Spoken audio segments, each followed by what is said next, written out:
Lavar Ball's back in the news, and so are the Rockets. The drama continues. And I've got a story about a fart cake, and then joining me in hour number 2 is my buddy Mike Lebischak. All that and more right now on Barry on Deck.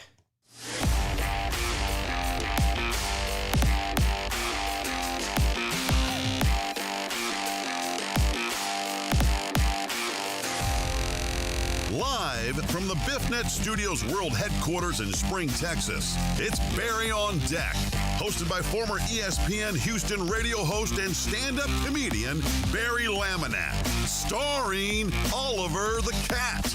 Written by Barry Laminack, produced by Barry Laminack, directed by, you guessed it, Barry Laminack, featuring sports, entertainment, special guests, film sessions, and some drinking.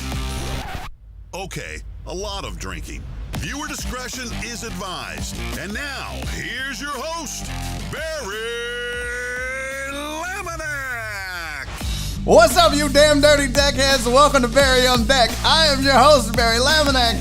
Thank you guys for being here. This is episode number 137. Today is Wednesday, November 18th, 2020. We are living in the COVID era. We're doing it again. I can't believe we made it this far. I was late again. I apologize for being late. Lord, I apologize. Listen, I got up at 9 o'clock. And then I fell asleep and got up again at 10:30 and was late for a hair appointment. What? Yeah, I went to bed at 4 a.m. and got up. I was fucking exhausted. Prepping for Food of Ages. Got a ton of stuff. There's no excuse. I'm late.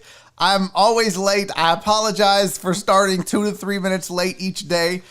Today's reason was because I forgot to get a Diet Coke. I had to run out to the garage to get them. And then when I got back, I forgot to plug the camera in and update the settings for it's a goddamn mess. But folks, that's what happens when you're a fledgling YouTube fuckface. You like it? You like it? You like the shirt, you guys? Huh? Is that fancy? Let me pan down a little bit here. Is that fancy? What? Look, I made this on the Cricket, and if you don't know what this is in reference to, you got to go way back. I don't even remember what show it was, but I was ranting a little bit. Let me fix the camera here. I was ranting a little bit, and I'm pretty sure I called myself a fledgling YouTube fuckface at one point. And then people were like, oh, you got to make that a shirt. So I made it a shirt because, I learned the Cricket. And then Nora's been buying blank shirts for me to practice on. So here you go. Fledgling YouTube fuckface right here. Make sure you subscribe to the YouTube Fuckfaces channel. And, we'll have a grand old time. Okay. So we've got a lot to do today. A busy show, by the way, because joining me in hour number 2 is my buddy, my pal, Mike Lebischak. What is this? Ranting just a little bit. I'm not ranting. That one show. I thought you meant, okay. Yeah, I thought you meant now. I was like, I'm not ranting. I asked on Twitter, was fuckface 1 or 2 words? And it was split. Some people said fuckface was 2 words. Some people said fuckface was 1 word. I went with 1 word just because it looked easier on the shirt, right? So, it would have looked weird if fuckface had a space in there. So I went with 1 word. So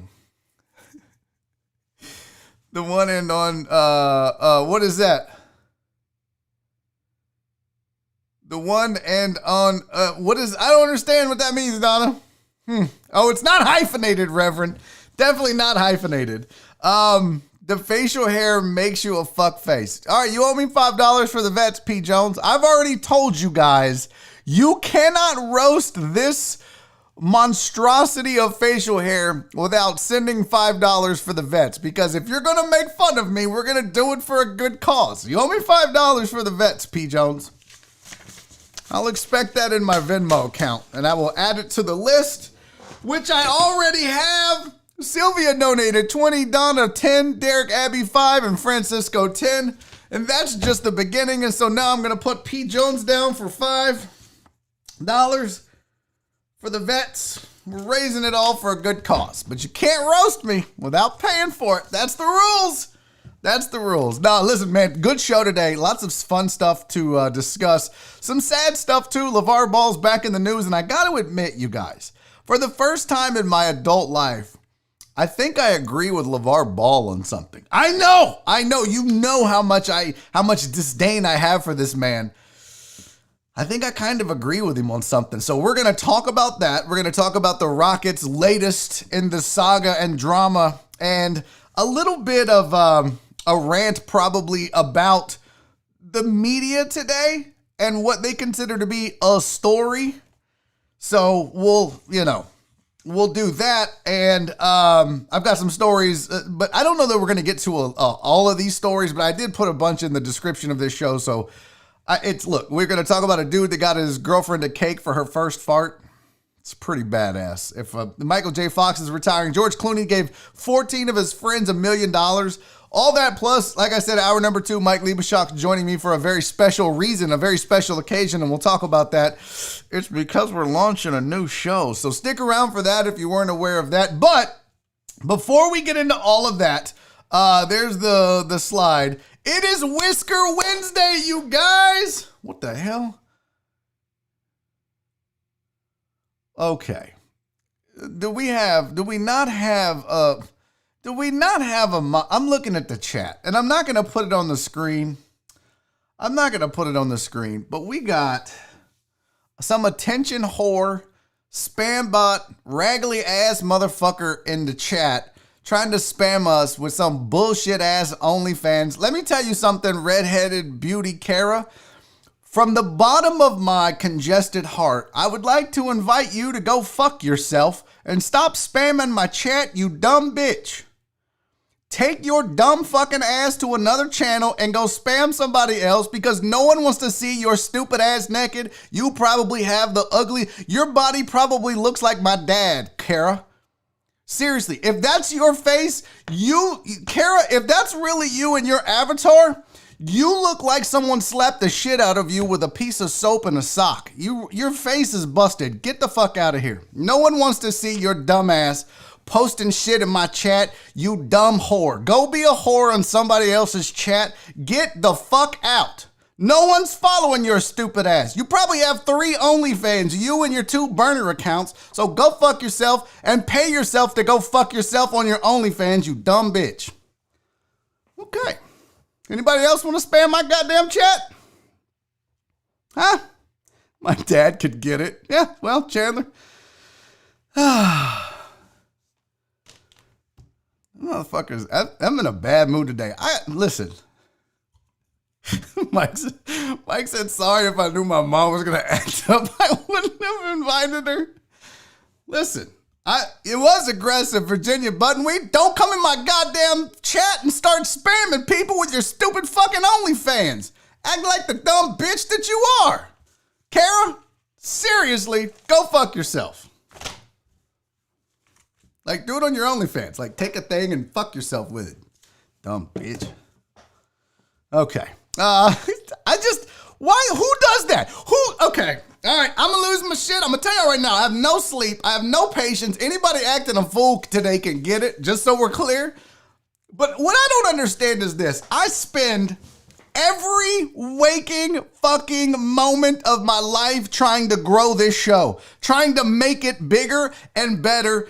And I read, I watch videos, I create stuff. I'm fucking always changing up the thumbnail because every goddamn YouTube expert on the planet's like, oh, it's all about your thumbnails. Really, motherfucker? I've got 95 different versions of a thumbnail and nothing has changed. So I spend all of this time trying to grow this show, market this show, and make it better. I've spent money on commercials on Facebook. I'm going to promote shit. I mean, look, I'm doing my part to try to grow this show. But you know the one thing I've never considered is going to somebody else's show and spamming the shit out of their chat. You know why? Because I'm not a fucking asshole. If I'm going to grow my shit, I'm going to grow it normally and regularly, not being some spammy asshole in somebody's chat that nobody wants to hear from. So Kara and anybody else that wants to spam it, seriously, go fuck off. Work for it. Stop spamming. You probably send emails like you're the fucking Prince of Nigeria. Fucking assholes.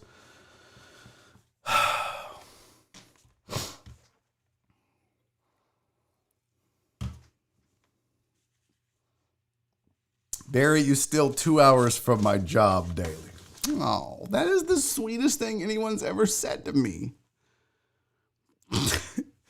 Listen, this ain't the day. I'm in a bad goddamn... I'm not in a bad mood. I'm just fucking tired. VB's gonna go to her OnlyFans. Well, you're gonna be her OnlyFan because she's a dumb bitch and doesn't know how to market or advertise, VB. So yeah, you put an S on there. You should go to her OnlyFan. Fucking dumb slut. Get out of here. I'm calling all kinds of names. And she deserves and nobody in that goddamn chat or watching this later will be like, that's not nice to call her a dumb slut hoe bitch. That's what she's acting like when you spam my shit. Yeah, I need a shot. Good call, Justin. Fucking dumb. No marketing, no effort putting in, motherfuckers. Please take a shot. Easy, Tiger. All right, Gregory Vega Jr. I'm not doing two of them, though. You got in a little late, but I appreciate you popping the super chat cherry today. I didn't even get to who was first. We didn't do no chat. We didn't do nothing. I did get a thumbs down. I wonder if that was Kara, you dumb whore. Kara's on my shit list. I hope her OnlyFans collapses after 1 week. I hope no one shows up and she's just showing her titties to nobody. Stupid ass fucking lazy. All right. Gregory Vega Jr., thank you for popping the super chat cherry. Justin, you're right. I need to chill the fuck out. Everybody else, cheers. Thank you for being here.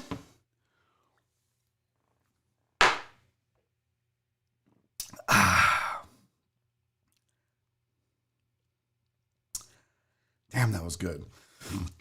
Clarence said, we're going to start betting the exact time for a rant. If you get it right, Barry takes a big man shot. Oh, we'll get somebody to spam my goddamn chat, and trust me, I'll rant. Trust me. What's up, Sandoval? Donna said, I wonder if she'll play Call of Duty with you on Thursday. Well, I'm not playing this Thursday. Oh, you gotta be fucking kidding me. Oh, my God. What the fuck is going on?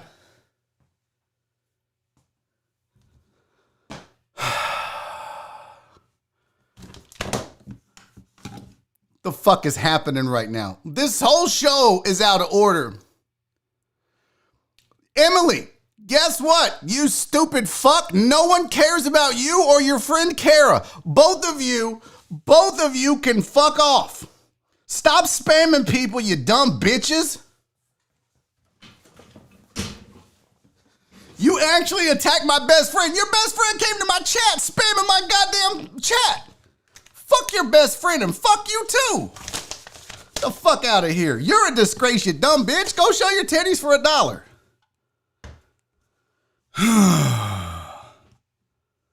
Who's Emily? Emily's a dumb bitch. That's who Emily is.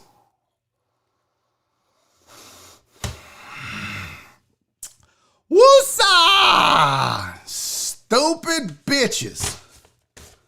What? Rev? Am I lying though? Reverend. Am I lying? Am I lying? I'm not hallucinating. Okay, you motherfuckers. Right here, right here, right here. You ready to see it? You want to see it? Y'all say it's very hallucinating. That's great. Look, this. If you missed it, I'm going to show you. I'm going to show you what came up. Look, right there. You see that shit? That's what I see. You attacked my best friend. Well, bitch, tell your best friend stop spamming people's channels, then they won't get attacked. That's what I saw. So now y'all saw it. And then you can send all of your stupid ass, hoe ass, only friends, family over here in this goddamn chat. I don't give a fuck. I got something for each one of y'all. Bring them all on. Send every one of them dumb bitches over here. Emily is not bad. Yo, nobody saw Emily, so I look like a crazy person. I'm just making shit up. I'm just like, oh, these motherfuckers. Nobody there. I just have no sleep. I'm hallucinating. Okay, so now y'all believe me about Emily, right? All right, your show is drawing people, bro. Be positive. Man, I don't don't want them stupid skanches. You think I want a bunch of dumb skanch spamming ass bitches in my chat drawing people? Fuck them hoes. Oh, 2 thumbs down. I wonder who that is. Maybe some dumb depressed bitches that don't know how to market their OnlyFans. Maybe that's the 2 thumbs down today. Fuck out of here. I got a Venmo. I got to see what this is. God damn, this show is off the rails. Off the rails! Can we just get to Whisker Wednesday? God damn it, I gotta ignore the chat. I am not in the mood for nobody's bullshit today. All right, let's talk Whisker Wednesday because we gotta get rid of some puppies. Got that get off my lawn energy. No, bro, let me tell you something, Katie. Let me tell you something. It's not a get off my lawn energy. It's a don't spam. Like, here's why it makes me mad. This is the God's honest truth. This is the God's honest truth. This is why it bothers me that people would come to a channel like this and a show like this and spam. When you build something on your own, whether it be through hard work or, whatever it is, but when people try to come and leech off of that uninvited and try to build up their channels and their stuff based off of your hard work, it's chicken shit. I would never do that to somebody else. I don't even ask the people on my show that I bring on as guests to promote this show. I don't ask them, hey, I want to use your fan base to grow mine, so you should promote me. And people say I should do that, but I don't because I'm not spammy and I'll build it myself. So I have no respect, I have no empathy, and no fucks to give for somebody that would try to piggyback off the hard work of me or anybody else that's out here growing it. You think I'm gonna go to fucking PewDiePie's YouTube channel and be like, hey everybody, you should go to Barry on Deck because I'm a funny fella? Fuck no. I have my dignity and I respect the people that built their fan bases, and I'll do the same. So no, Katie, it's not get off my lawn. It's go do the fucking work, you lazy bitch. That's what it is. That may be why I'm not super famous, because I'm not some spamming asshole that fucking doesn't work for it.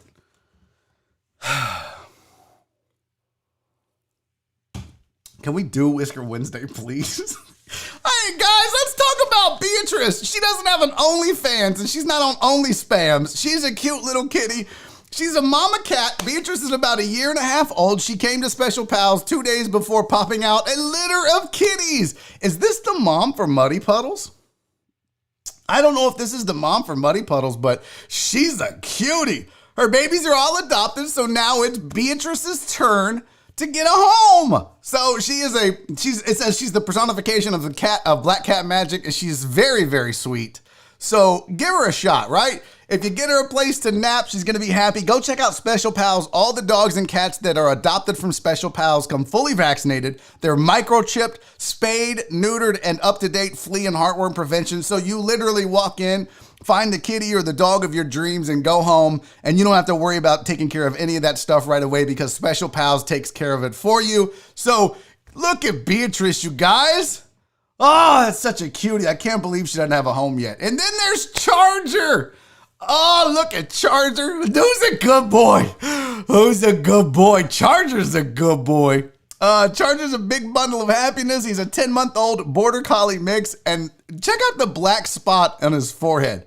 Like right in the middle. That's probably like his snuggle button. You just push that and he snuggles with you. It says, true to his border collie nature, he loves a good game of fetch and a fast run around the yard. So you better have some space. He's definitely not an apartment dog, if you know what I'm saying. He's a very sweet guy. Make a great addition to your family. If you have active kiddos that would play and take him for walks, that would be a bonus. Again, I want to remind you, all dogs and cats adopted from Special Pals come fully vaccinated, microchipped, spayed, neutered, and up to date on flea and heartworm prevention. So if you're looking for a dog or a cat or an animal and you want them for yourself or your kids, or maybe you just want to foster, get in touch with Special Pals. They are doing phenomenal things. And I thank Penguin Katie for bringing these to our attention and for helping us help these animals. It's great, man. I mean, look at those faces, really. Now, see, I would go to Charger's OnlyFans. I would go to Beatrice's OnlyFans. I would check out both of their OnlyFans. For real. The mother hoes? Oh. No. What happened, D Green? Pay to get ignored. What did I miss? Oh my God, what did I miss? The Reverend said, just gonna point out that this is the second day I won chat and the second day it has not been recognized. Oh, yeah. Oh, God, go fuck yourself, House. Here it is. Are you happy now, you raggedy bitch? Here, guys. Hey, everyone. Here's the attention House is looking for. Fuck. House, you're going to start a fucking OnlyFans just for, and all you're going to do is cry on camera? I'm telling y'all, not today. I should probably close the chat. You know what? I'm not fucking with y'all today. This is a mood. I am in one of them moods where, thank God I'm not doing the usual suspects with Joel and Nick, because I would be all up on their asses right now. I would be giving them the fucking, because I would get in those moods on some days where I would just, anything they said, I was all about it. I was fucking in one of them moods, man. And yeah, it's that day. Poor Lebischak, man. Mike's going to join me at 2. He's going to fuck around and get roasted. And then we're starting our show today. It's going to be bad. Oh, did David Green send a super chat? Motherfucker, where? Okay, here we go. David Green said, can you please ignore things we don't see? Here's the problem, David Green. First of all, thank you for the super chat. Always appreciate your generosity. Second of all, I don't know that you guys don't see it. I just assume that whatever's in the chat, all you guys see. I have no idea what is seen, what isn't seen. Let me look. I'm going to show you right here. Let me show you. I'm going to put this in. Where is it? What the fuck? What the fuck? Here we go. Live demo mode. Live demo mode will broadcast your entire screen. I don't give a fuck. Okay, we should be in live demo mode here. Nope, nope. What the fuck is happening here? I'm not seeing live demo mode here. Oh, let's just go entire screen. Can you see that? Nope, you don't see that. Fuck. Anyways, D Green, the bottom line is I don't see what you guys see. I can't tell if you guys, I don't know what chat you're seeing and what you don't see. I have a window that my software gives me that shows me all the chat messages. So I just assume you guys see it. And if you don't see it, let me know like you did and I'll screenshot it and show it to you. But if you think I'm just going to let these dumb bitches come in here and spam and not say anything, nah, player, you don't know me that well. Pete Jones, my dog, for the veterans, Harry, FF love. Hey, man, I appreciate you, homie. I'm putting you down for that 10 spot. I got you. You are a man of your word. And I appreciate you, man. Thank you for donating to the cause. We haven't even done the roast of Barry's face yet. And we're already up to $20, $30, $40, $55. I am so excited, man. I'm proud of you guys. This is great. Why am I not getting the messages? That's weird. I was probably ranting. Hit the bong. I need some weed. Let's go, guys. We got to get some sports and shit going on this godforsaken show. Here's your headlines for the day. Jacob Martin removed from the Texans COVID list, so he should be able to get back to practicing and playing. Takk McKinley failed his physical. He was supposed to be on the Bengals, and that didn't happen, so he's been waived again. Matt Stafford has a torn ligament in his thumb on his throwing hand. That's not good news if you're the Lions. And Patrick Mahomes is now the favorite to win the MVP. When was he not? It was Russ for a while, right? Well, it's now P Mahomes. Canelo Alvarez next fight will be December 19th versus Callum Smith. If you're into that, if you're into boxing, I know Alvarez hasn't fought since mid 2019 or whatever. He's still a draw though. Still one of the biggest, if not the biggest draw in the sport of boxing. So, hey, you know what, VB? You know what? I've heard worse ideas, especially when you look at that game-winning catch and what he's doing. I would like to see that happen just to stick it in the face of the Texans. I really would. I would like to see him win just to stick it in the face of the Texans. That would be great. Speaking of sticking it in the face of sports franchises, the Houston Rockets, as you know, have been in the news because of James Harden and Russ Westbrook wanting out and the loss of Daryl Morey and Mike D'Antoni. And This is a cycle that has been going on and on. And what we need to know at some point is what's going to be the future of this team. The Rockets are saying that they're standing pat. They're not concerned about losing Harden. They said, look, we're willing to make it uncomfortable. We're willing to play a season with two guys that don't want to be here because we're not going to give them away for nothing. We have an asking price, and if teams want James Harden and Russell Westbrook, they're going to have to hit our asking price or no deal, and we'll wait. And you know what? In a way, good for them. That's the smart thing. Don't do some Bill O'Brien dumb stuff and trade away two superstars for peanuts because you either don't like them or they don't like you. Don't do that. What you need to do is be patient, is wait, and make sure that you get value for the guys that have value. So I applaud Rafael Stone and Tillman Fertitta and everybody that's made the decision not to go crazy and just move them to get this over with. The Sixers are now saying they're seriously interested in James Harden as well. They're talking about a trade. Kelly Iko, by the way, has been absolutely killing it on the breaking news front. Kelly Iko has been killing it. Darian Castillo has no idea. Darian Castillo is in an alternate universe if he wants Bill O'Brien for... Yeah, he should win GM of the year for the Cardinals for making them great by giving them a steal of a deal and every other team. But listen, the Rockets, I think, are doing the right thing. You don't want to end up in a situation where you get nothing and you give away everything. And especially if you're going to rebuild, you better get a good price for it. Don't be desperate and don't do something dumb. The Sixers are interested, obviously. We know that the Brooklyn Nets are interested and Harden wants to go to the Nets. I just heard John Wall for Russell Westbrook was a rumor going around. So I'm here for it. If you were to tell me that the Rockets traded Russ for John Wall and James for Joel Embiid and a couple of picks, I'm good with that, folks. I'm good with that. You're not going to get that for, James probably.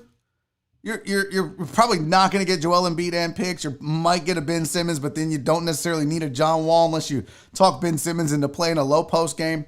But if those were some of the returns that you got for these guys to try something new, I'm good with that.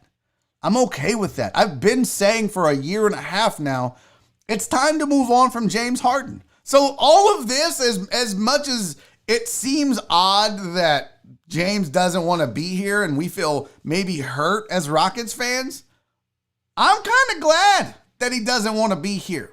I'm real glad that he doesn't want to be here. It's time to move on. He's done nothing.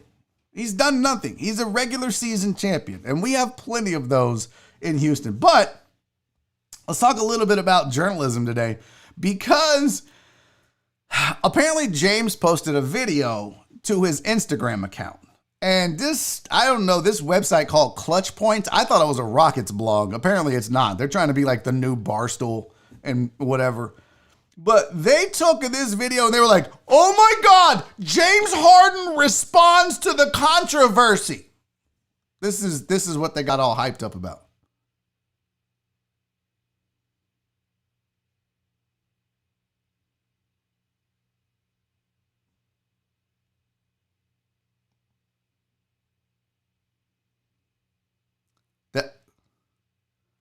Wait, did I miss something? Run that back.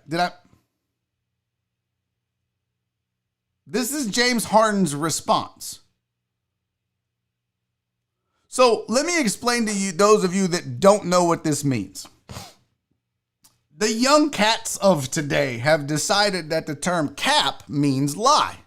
So if you were to say no cap, that means I'm not lying. I'm not telling a lie right now.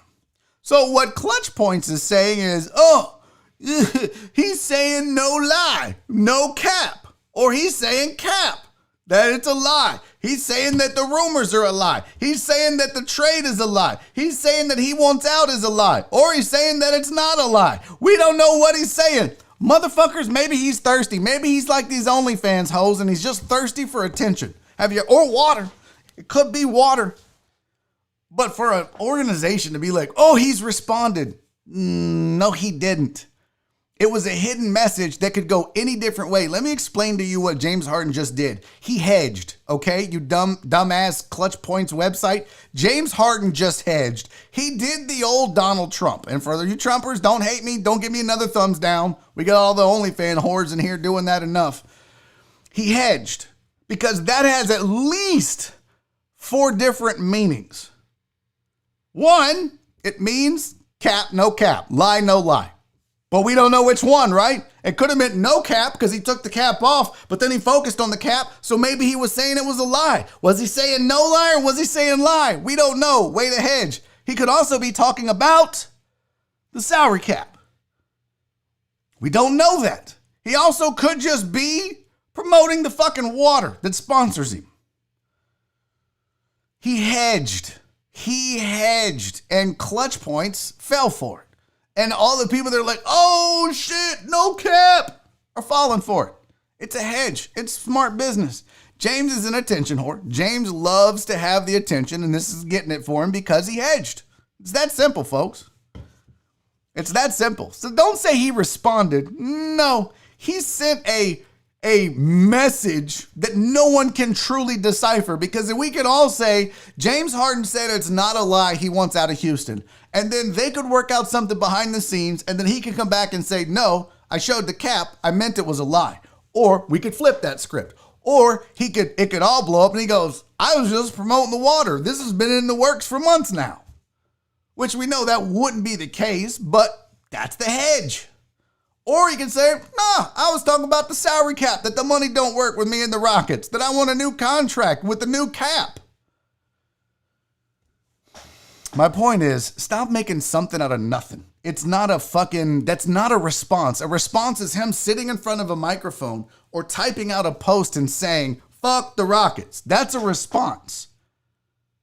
But this is not a response. This is a cryptic ass message that can be interpreted 1,000 different ways.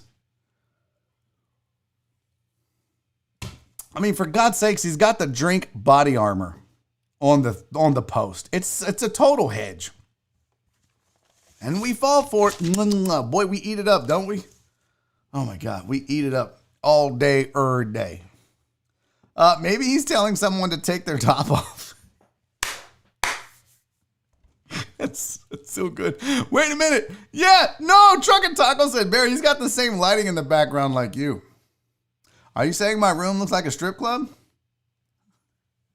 I don't know. Where was he? Can we figure out where he was? What does that look like? So he's definitely, that's a blue light, right? Or a black light? That's definitely, no, is that a black light or is that just a filter? I can't tell. Where is he? Let's see. Do we recognize anything right here? All right, some of you dirty sons of bitches that go to the strip club all the time, y'all recognize that carpet? Any of you nasty bastards recognize that carpet, you dirty bitches? Anybody? Okay, I guess not. I know White Magic knows. I'm sure he does. Or he's making a new internet challenge. Yeah, could be. It is, Sean. That was the whole point, is that this site made an entire post about it. And now I've got to come out and do a whole segment on it because of their stupidity. I would have never even addressed that. If I would have saw that on James Harden's, I would have went, huh. Keep scrolling. There's like nothing there. People are desperate, I guess. I guess they are. Speaking of desperate, Lavar Ball is back in the news. As you know, the NBA draft, when is the draft? Is it today, tomorrow?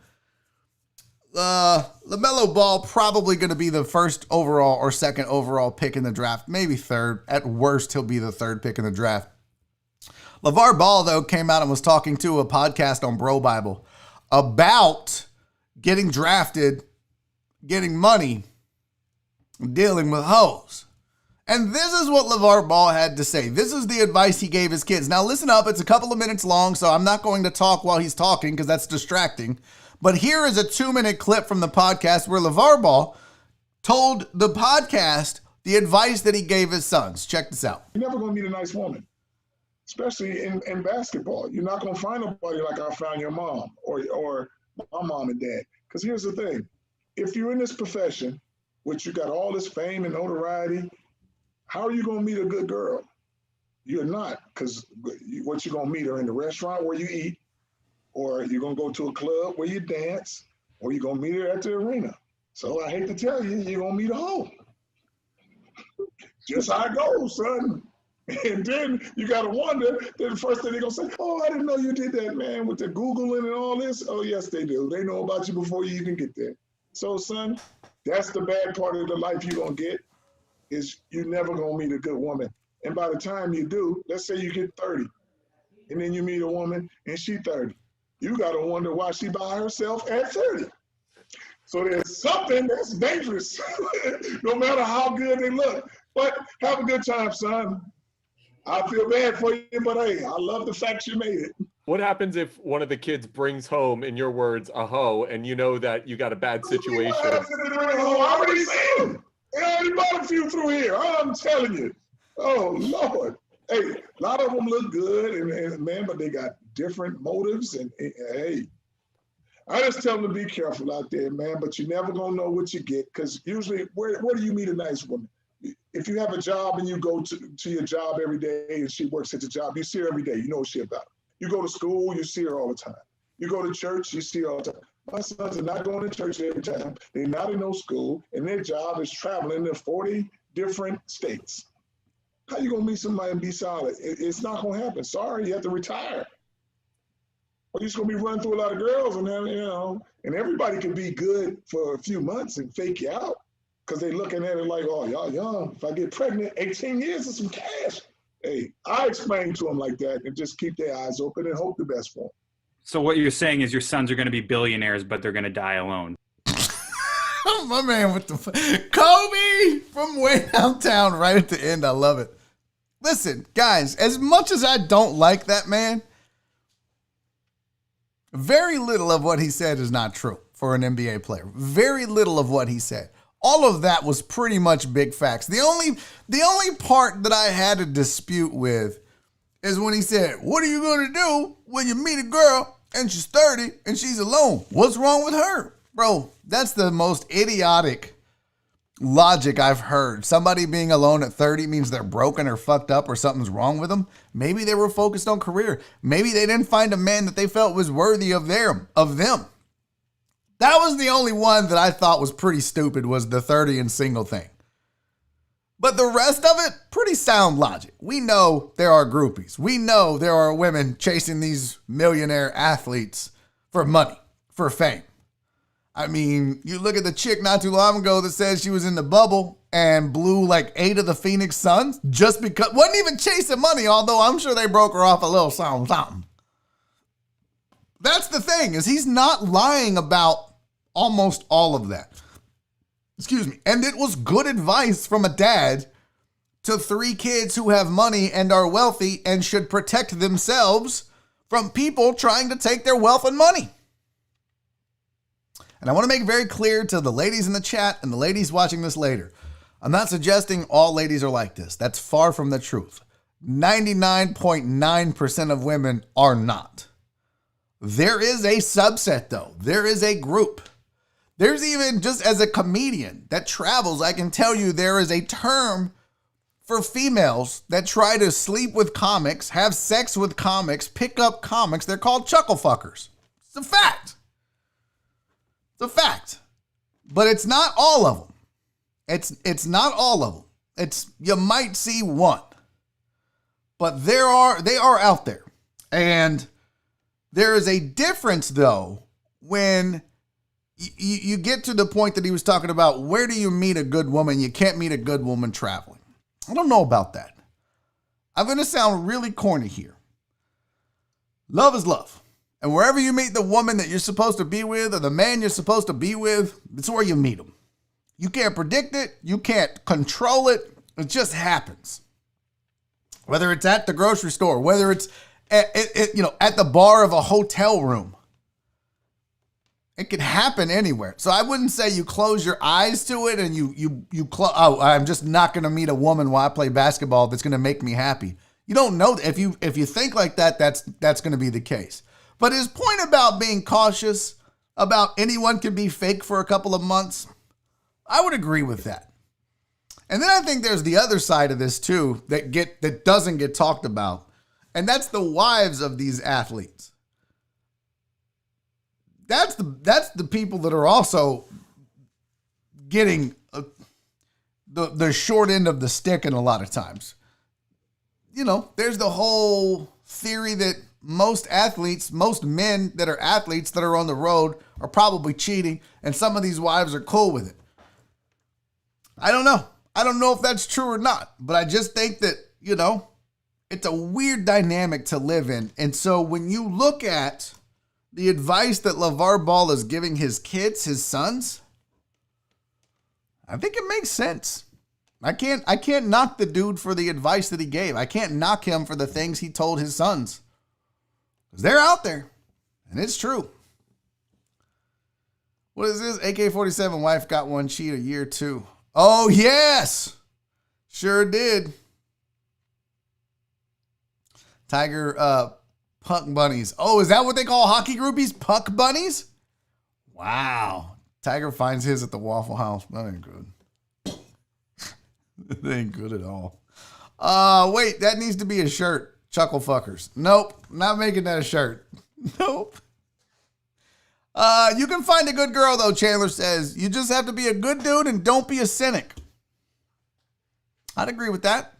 Be open to love. Be open to love. All right, it's 2:43. I had one more story about Kevin Love. No pun intended. I think I'm going to save that till tomorrow. We'll talk about that because he talked about the fact that he's still having suicidal thoughts. And so I want to spend some serious time talking about that. It's been a weird, crazy, different show, and I don't want to disrespect that topic. So we'll move the Kevin Love conversation until tomorrow. But right now, before we go any further, I do want to tell you folks about Crab Kings, the folks that bring you some of the most deliciousness in seafood in the entire city of Houston. If you want some of the best seafood, all you have to do is get yourself down to one of the 3 Crab Kings locations that sponsors this show. We're talking about the one on Antoine in Houston, 6600 Antoine, or the one on Avenue F in Stafford, or the one on Center Street in Deer Park. Those are the 3 Crab Kings locations that have been so supportive of Barry on Deck. So if you're near Antoine, if you're near Avenue F in Stafford, or you're near Center Street in Deer Park, get out there and support Barry on Deck and Crab Kings and David too in his restaurants, because really he's got more than just those. But listen, they've got all kinds of delicious food. I recommend the snow crab and shrimp platters or the fried fish and shrimp combo. Both of those are absolutely delicious. But look, ask Cece. She loves Crab Kings. Ask Chris Reyes. They're in the chat. They're deckheads. They love the food. If you have not tried it, deckheads, if you have not tried it, people at home watching this later, give Crab Kings a shot. You're going to love it. Snow crab, boudin balls, Florida-style seafood, beers aplenty, and the loaded platter if you got a big family to feed. All that and more, just go to Crab Kings, at The Crab Kings on Instagram and at The Crab Kings on Facebook. And while you're online, point your web browser to hempvitacbd.com and get yourself some CBD. I was talking to House last night and he was like, man, I got a pinched nerve. My neck hurts. I was like, bro, you got to get that gel. He said, I think I'm going to get it. I'm going to try it. Pink Valkyrie told me to try it. PK told me to try it. You guys know, even Jen, who's in the chat right now, she'll tell you the Hemp Vita gel. Oh, chef's kiss. It's amazing. She said that it worked better for her than BioFreeze did. So if you're having aches and pains and soreness in your muscles and joints, try Hemp Vita CBD gel. I recommend it because it works for me. I know that. I can't really speak for anybody else, but I'm telling you, this stuff works for me. The gummies make me fall asleep. So if you're having insomnia or trouble sleeping, try it. There goes PK. Look at that. Gel is awesome. I'm telling you guys. Look at even Cece checking out with the Crab Kings. But I'm telling you, House got his order in today. You guys do yourself a favor. Point your browser to hempvitacbd.com. Check out the products. They even have them for your pets. And while you're there, as you check out, put in promo code DECKHEAD15. You're going to save 15% on your order. And that's in the way that they can track who's coming from Barry on Deck, who heard about us from Barry on Deck. So make sure you use that promo code so that you save money. And they know that you heard it from me. And daddy gets a little cut. Not out of your money. Just, they're like, here, take $1. So it all helps. And it'll help you too. All right. Good. Rev got his order in. Gummies are awesome. Love you folks. Seriously. Okay, let's do this because we're almost out of time. We got less than 10 minutes before we got to get a break and then Shock on the line. And we're going to talk about Food of Ages and what that's going to be about. Plus, I want to get his thoughts on Philly. He's a big Philly guy. Ugh. We'll talk about that and a whole lot more. Because we were arguing on Twitter about Philadelphia. Oh, what's wrong, CC? Hold on, time out. What's wrong with my CC? Why is nothing appealing right now, sweetie? Oh, I know why. Oh, that sucks. Katie said the gel's amazing. It really is. I'm sorry, CC. I'm rooting for you, baby. I hope you get better soon. Yeah, I know, Rev. I just remembered. Poor thing. I'm not trying to put her business out there though. I guess I shouldn't have put that on the screen. Okay, listen. This dude, look, as couples in relationships, we always celebrate big moments, right? You celebrate your first kiss. You never forget it. You never forget the first time you said I love you or that they said I love you, right? You celebrate your 1-year anniversary of meeting. You celebrate your 1-year anniversary of being serious and only seeing each other. You celebrate your 1-year wedding anniversary. You celebrate when you propose. I mean, there are so many moments in a relationship that are to be celebrated. And sometimes some of those moments don't get the recognition that they deserve. But one man said, no, I shan't be ignoring this moment. So this guy, we'll call him Bobby.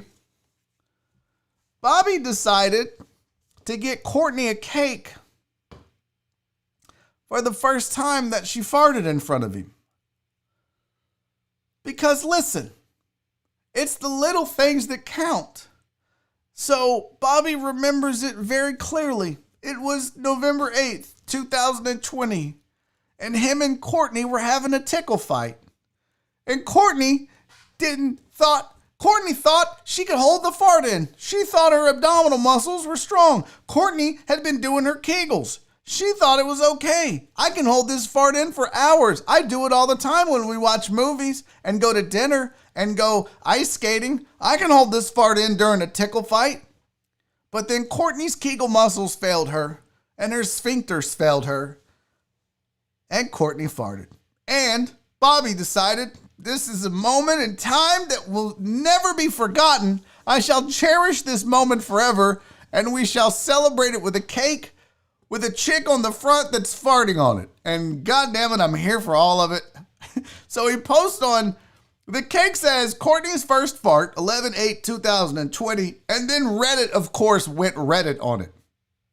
And some of the comments on the Reddit were pretty amazing.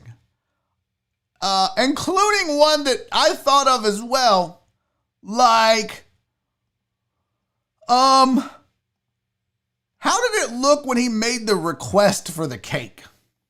Right? Like, because you got to fill out that paper where you're like, okay, so I need to get a cake made. Hear me out on this, Betty. I need the cake to say Courtney's first fart. I'm sorry, what? So, she almost shit her pants in front of me, and I want to celebrate that. Can you make a picture of her farting on the cake? Could you imagine having to explain this to the lady at H-E-B that's going to make your cake? I remember a while back I had a cake made for my sister-in-law, and it just said, congratulations, you're an idiot, or something like that. And it was just a random thing I did just to fuck with her. And those ladies were like, what? I was like, yeah, I just wanted to say congrats, you're dumb, or you're an idiot, or whatever the fuck I put on there. It's pretty wild. Here's some of the other things that Reddit said. He included the date. You talk about accuracy. That's the other thing. He remembered it. It said, somebody else joked that it's, quote, the first of many. He said, you mean Courtney's first audible fart? Let's be real on that too, fellas. They're farting. They just don't, they're really good about, they just slip it out. It's not like us. We're like, ugh, ah. Like females can sneak it and then ninja. Very ninja with it. Somebody said, I was married 8 years, been together for 11 years, had 2 kids in front of my husband, and we still don't fart around each other to this day. And some people are like that. Some people, both sides, both couples, or both people in the relationship will not fart in front of the other person. What I've determined through my hard work and research is that usually dudes will fart and don't care. It's the females that are like, no, fam, I'll do that when you're not around. And we appreciate that because that, you know, that's not because y'all stank too, by the way. But, there's the age-old debate, should you and is it okay? And I'm with you, PK. I'm of the belief that it's natural. You fart, you shit, you pee, you burp. I mean, do it. I'm not going to think any less of you. I'm not going to think you're less attractive or any of that stuff. Trust me, no dude is thinking about you farting on November 8th, 2020 when you, oh my God, I'm so embarrassed I did that in front of you. Oh my God, you're never going to think I'm hot again. Trust me, Bobby isn't going to be having sex with you the next day, that night, Courtney thinking, this bitch farted. I'm gross. This is disgusting. No dude is thinking that unless he's into farts. And then he's like, come on, I hope she farts. This is so hot. So he's either into farts or he's not thinking about it. So don't worry about it. If you fart in front of your man, it's okay. And fellas, maybe cut back a little bit. Maybe not as much. Maybe 50 times a day is a little much in front of her. Maybe scale back to 5 to 10. Also, yeah, let's not call them toots. Some of you ladies damn near shit yourself. No. I'm not going with all that toot shit. That ain't happening. I don't want to get into it. I got one other thing here. Well, I'll just do this because I'm a sucker for a good story, but George Clooney is a good dude. George Clooney, at one time in his life, believe it or not, this dreamy sex babe was single. And he had a will where a bunch of his friends, he was in his will, and he was giving $1 million to each friend in the will. And he said, I was sitting around thinking, I'm single, I'm going to die. Why should I wait to die to give my friends this money? So he called them all to his house. He had a suitcase, a really expensive Toomey brand suitcase full of $1 million in cash. And he gave each one of his 13 friends $1 million. And he said, look, I was going to give this to you in my will when I died, but why wait? Here's the $1 million now. And goddamn it, that's the kind of friends I need in my life. Actually, truth be told, that's the kind of friend I want to be. I would love that so much. Do you know how much joy I would get out of being able to give 14 of my best friends $1 million? Oh my God, the feeling that must give you. To be able to help the people that helped you. Because that's the important part here. It's not George Clooney going, I got 14 mil. I'm so rich. Look at me, guys. Listen to why he said he did it. And this is where it was like, I feel this on so many levels. He said, I thought what I do, where the fuck did it go? He was talking about, he said, I just thought basically if I get hit by a bus, they're all in the will. So what the fuck? Am I waiting to get hit by a bus? He said, and I thought what I do have are these guys who all over a period of 35 years helped me in one way or another. I've slept on their couches when I was broke. They loaned me money when I was broke. They helped me when I needed help over the years. And I've helped them over the years. And I thought, you know what? Without them, I don't have this. And so he said, I'm going to give these guys that helped me, that supported me, that let me crash on their couch. And that's a beautiful thing, man. And I feel that on so many levels. And it's a microcosm, I'm sure, of what he went through and the help that he's got, the positions he's in. But God damn it, I'm here for stuff like that. And so, yeah, it's exactly right, Justin Swinford. Rule number 1, the whole team eats, man. I totally believe that. Totally believe that. It's a really cool story, and it's just another reason to like a guy like George Clooney. All right, it is 2:56. I got to get my guy, Mike Lebischak, on the show. Friend of the show, Mike Lebischak, joining me formerly of ESPN Houston Game Day, was my co-host for many, many years. Has been my friend through it all. And we have a special announcement on the show that most of you are already aware of, but some of you may not know. Some of you are just tuning in for the first time.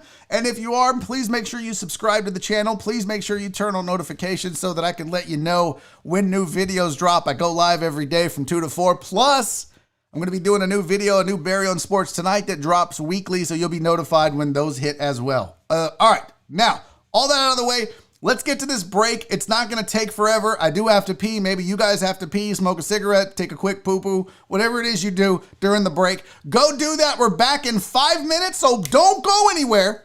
I got Mike Lebischak coming up, and we're going to have a grand old time. Go grab a friend. I'll see you in 5. This is Barry on Deck. I'm your host, Barry Lebischak. See you in a second.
button. God damn it, welcome back to the show. I'm your host, Barry Lebischak. Thank you guys for sticking around through the break. For those of you that did stick around through the break, for those of you that didn't, well, you're not here to hear this, but you can go fuck yourself. Why'd you leave, bitches? I'm in a bad mode, Shock. Welcome to the show, my buddy, my pal. Man. The guy who picked the wrong day to launch a new venture with me.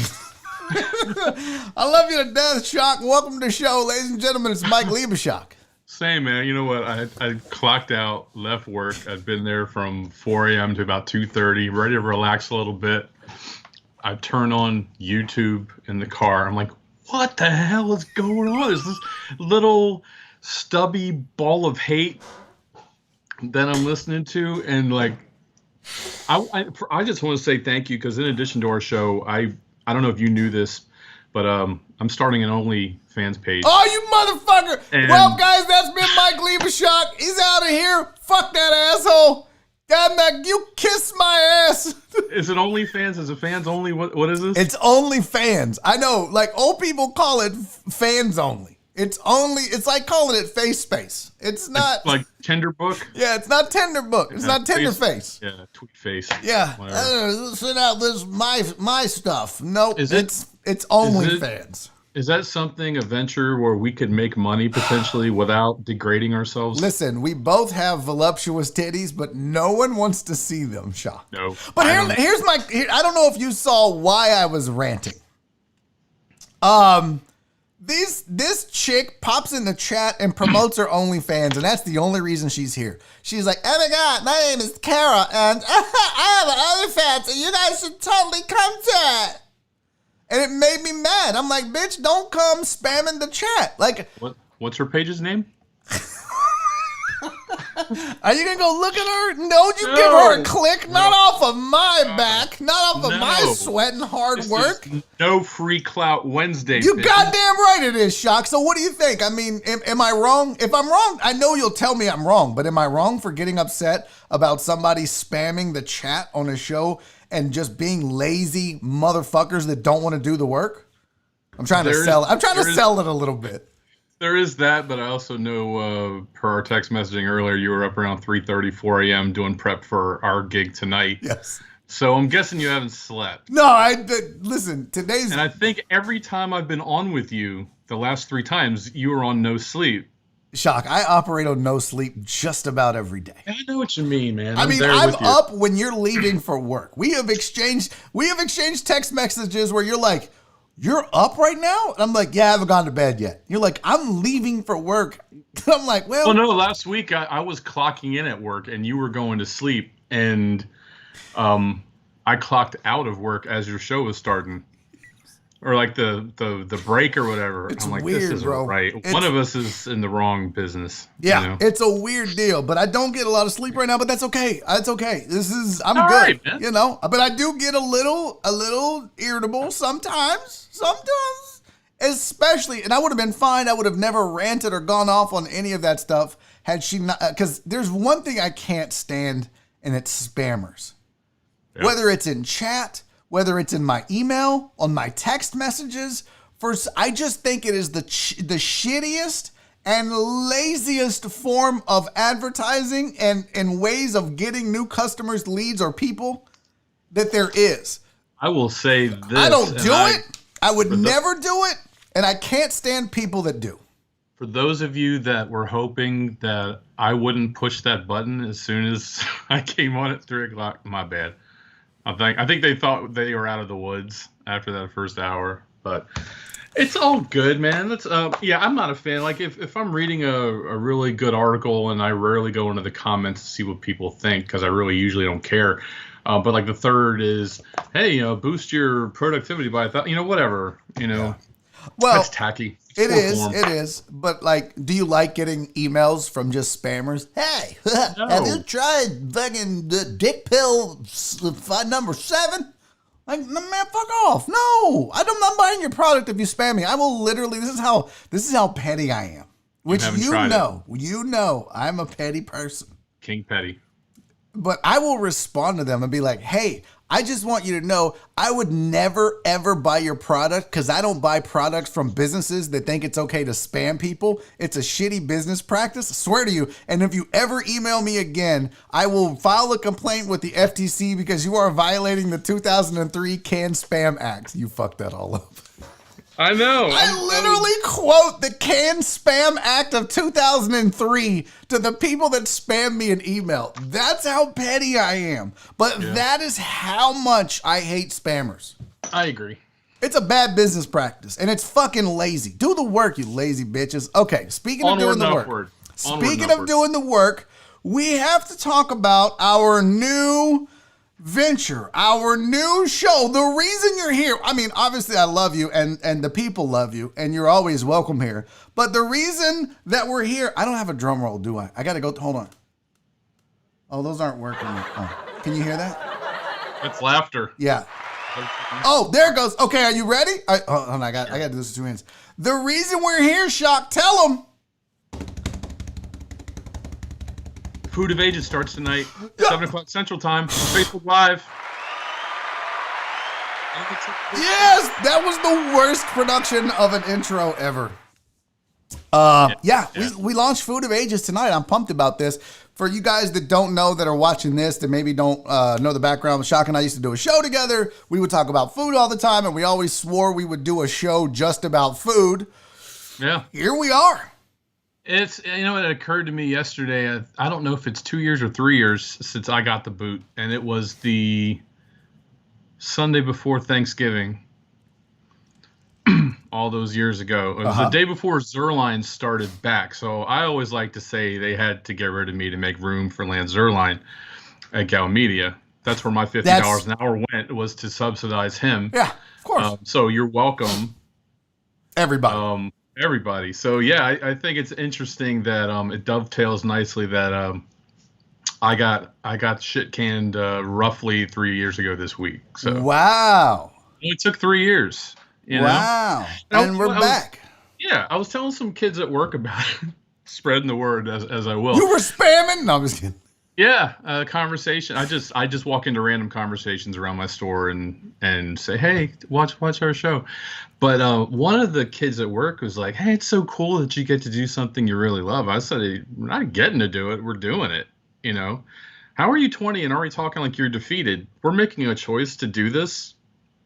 And now getting to do what you love and get rich off of it, that's not something everyone does or gets to do. But shit, I work 55 hours a week. You do what you do. And it's just a choice, man. We either grind or we don't grind. We can either not do this or we're doing it. We chose to do it.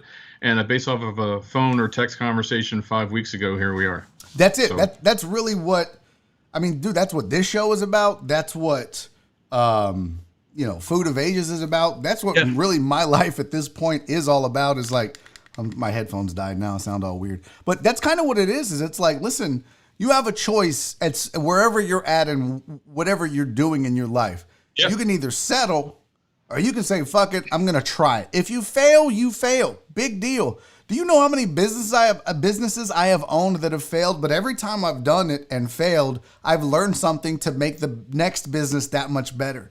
And that's how I'm looking at this. I mean, doing Barry on Deck, doing Barry on Sports, doing Food of Ages, doing this upcoming live stream on Twitch that I'm going to be doing with gaming.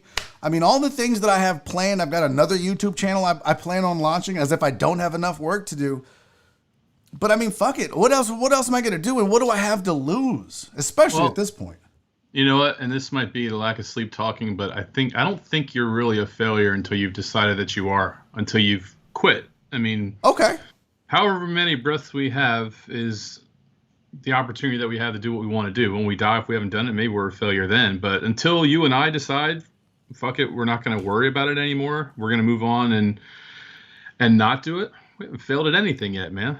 We just haven't gotten there yet. Yeah, I had a really weird and tough conversation with my mom today, which she was the first person to feel my wrath. She was the first person. I feel so bad. I owe my mom a call and an apology because I was in a bad mood, as everybody knows. And she was like, so what's it looking like on the job front? I was like, Mom, I'm not in radio anymore. She was like, oh. I was like, that's it. It's over. The ship has sailed. I'm done. I'm out. I got laid off. Nobody's hiring me. Yeah. She was like, well, fuck, excuse me, dick face. Like, what? But that's but it was literally, it was at that moment. I mean, I've had these talks before and I submitted resumes, but it was kind of, that was the moment when I was just decided, fuck it. I don't have a radio career anymore. Nobody's hiring me. Nobody wants me to be on their radio. I have accepted that. We move on. And I could dwell on it, but I did that when I got laid off. Fuck it. This is what I do now. I'm a content creator. I will not say YouTuber. I will fucking never call myself a YouTuber, but I'm a content creator. That's what I do now. Your t-shirt says you are. No, it says I'm a fuckface, not a YouTuber. Oh. It says I'm a YouTube fuckface, a fledgling. Okay. Do you want one of these, by the way? I can make you a fledgling Facebook fuckface. Oh, that's real Facebook catchy. Live? No, just Facebook. I've seen your post. Then I have to explain it. I mean, do you? Yeah. Justin Kelm said, I failed as a teacher. Now I'm thriving in the business I love to do. I get to travel the world. I always remember when my old boss told me, maybe you need to find something else. Well, I have. And that's what it's all about. I mean, that's legitimately what it's all about. Doing what you love. Live your bliss. Live your bliss. So we're going to do Food of Ages. It's tonight. Yeah. It is at, it starts at 7 p.m. sharp because Shock will make me start on time because normally I'm a few minutes late on this show. But yeah, it'll start at 7 p.m. Let me put the URL on here to the Facebook page. And then we're not having any guests yet, but tell them a little bit about the format of the show, Shock, so that people understand. I'm going to say it's not entirely different from what HGD was. I mean, the difference is we're not immediately setting out to talk about sports. It's not masquerading as a sports talk show. It was really just a talk show that happened to be on a sports network. Mm-hmm. And it's going to be food-centric as much as it can be. But the tagline that I keep using for it is what feeds you. So it's not only about food, but man, what gets you going? What breathes life into you? And whether it's music or film or the weather, that's the kind of stuff we want to get into, man, is living your best life. And if it's about food, great. I mean, what else can you talk about other than food every day that's different? That's true. It's not sports, man. I mean, we're going through NBA free agency like we do every single year. It's the same dudes. They might be in different places. The same team will probably win. I cannot imagine having to be one of those schmucks at 6'10", having to get up and talk about the Texans every day. Could you imagine having to pretend like everything is cool over there and good? I can't imagine. Well, you know, I don't think it was last year or the year before. Is that your dog crying, by the way? Yeah, somebody rang the doorbell. Who's a good boy? The Beagle. Is that the attack Beagle? We want to see the Beagle. Go. Hey, Joey. Joey. You named your Beagle Joey? I actually took him from my cousin Mary, who lives in San Antonio. Joey's a good boy. Come here. Let's see. Joey!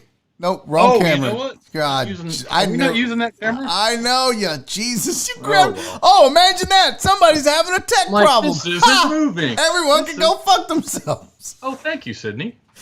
Oh, I'm sorry. Hope Sydney didn't hear that. Hello, Sydney.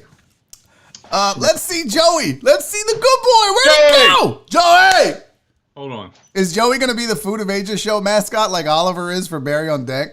He might be. Okay, I'm down with it. Let's see here. Oh, hold on, dude. I know you guys are usually really tippy top with the technical stuff. Oh, yeah. There's never any tech problems on here. Like, my headphones did not die midway through your speech, and I was like, what the fuck is he saying? What happened? I lost everything. Yeah, I'm like, what the hell, dude? Oh, there we go. Is it on? Oh, wow. Oh, my God. There was throat cam. That's your OnlyFans, isn't it? Joey, come here. Hey, yo, Joey. This is like the Blair Witch. My landscaper's here. That's why. Oh, great. He needs to. Hey, Jay, can you open the gate? This is great. Jacob. This is so great. I may have to go open the gate. Hey, Sydney, you want to talk to Barry for a second? It's so loud. Everybody wants to know what's going on. Sydney, I'm going to ask you about that door. What's going on with the door? All right, hold on a second. Oh, this is so great. What the fuck? Oh my God. We're going I was gonna ask Jacob to open the gate. Well, while we wait on Shock, I'll mute him. While we wait on Shock to get here, this is so great. Shock's like, oh, fuck the show. I swear if he does this on Food of Ages, it'll be one and done for me. What? I literally told Shock, I was like, I'll do Food of Ages, but you got to do all the work. I got enough shit. I want to do it with you. We're going to make magic. Like I made all the, you guys want to see a sneak peek for the, here's the intro. Let's see.